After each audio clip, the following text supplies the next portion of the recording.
And finally, new rule, power is like owning rabbits. The more you have, the easier it is to get a lot more.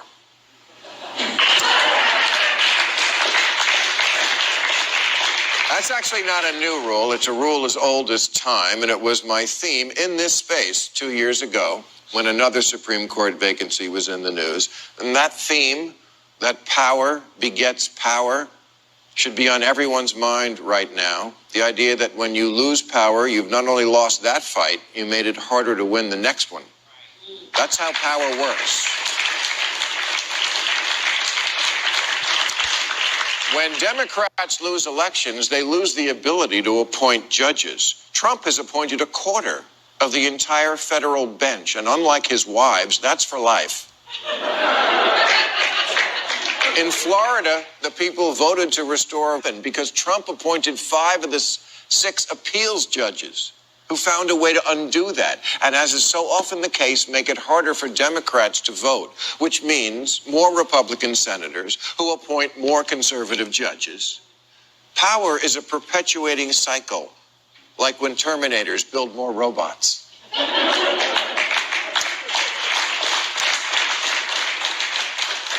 Of course, Democrats are screaming now about Republican hypocrisy over Trump filling the Ginsburg seat in an election year. They said one thing when it was Obama, now they're saying the complete opposite. How do they sleep at night? I'll tell you how. Like a baby. Because like a baby, they have no morals. And if you haven't gotten it yet, this kind of completely bald-faced, premeditated hypocrisy should make it clear. There's no catching them in an inconsistency. They don't care. Because it's all and only about power. The only rule Republicans play by,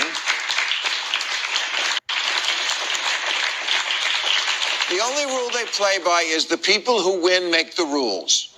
Power talks, losers walk. Nancy Pelosi's response to stopping Trump getting a 3rd seat on the court was, quote, "We have arrows in our quiver that I'm not about to discuss." Great, now the Democrats are bringing arrows to a gunfight.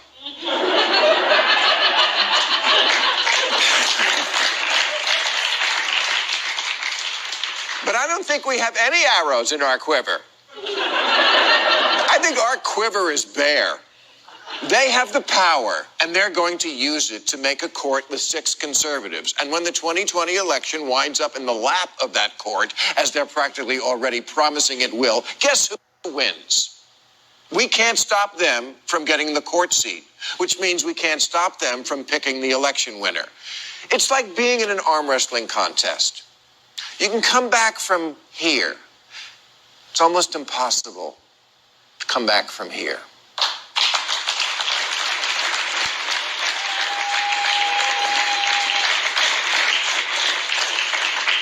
How different it all could have been. Not to relitigate old wounds, but all the Hillary equivocators from 2016, the people who said she was racist, not really that different from Trump, because, you know, the lesser of 2 evils. Sorry, but you all have to eat it one more time.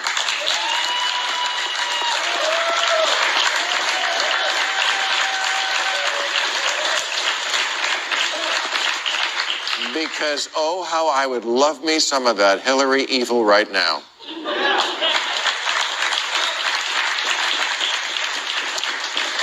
You know, the evil where liberals would currently have a 6-3 majority on the court. The evil where people wouldn't be facing having their health care taken away or their right to vote, or where America wasn't sliding into autocracy. Yes. Let's look at the alternative universe. If a few more people in 2016 had told themselves, yeah, she's not my favorite, but you only get 2 choices in our system. It's probably better to make sure this sane, competent person gets in as opposed to a malignant narcissist.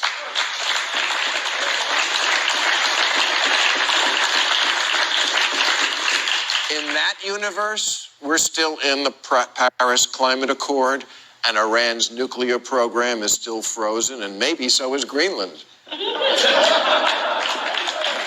rollbacks on clean air and water. Dreamers don't have to worry about getting tossed out of the only country they've ever known.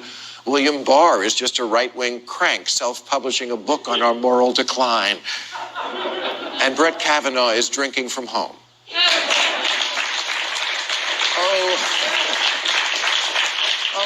It's a wonderful world, this world.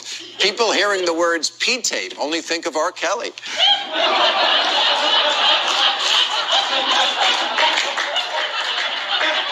And no one has needed or heard of a pink pussy hat, let alone tried to knit one.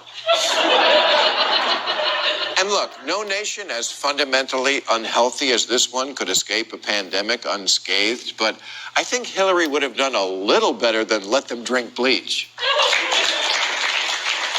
So,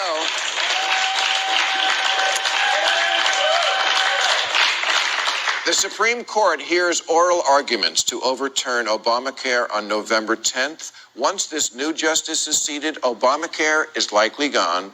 And after that, Roe versus Wade. So I hope you enjoy carrying your rape baby to term. You can name it Jill Stein.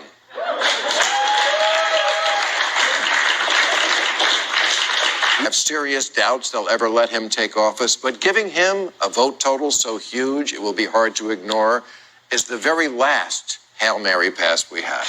All right, that's our show. Have a great week off. We're off next week. Nothing going on in the world. We'll be back.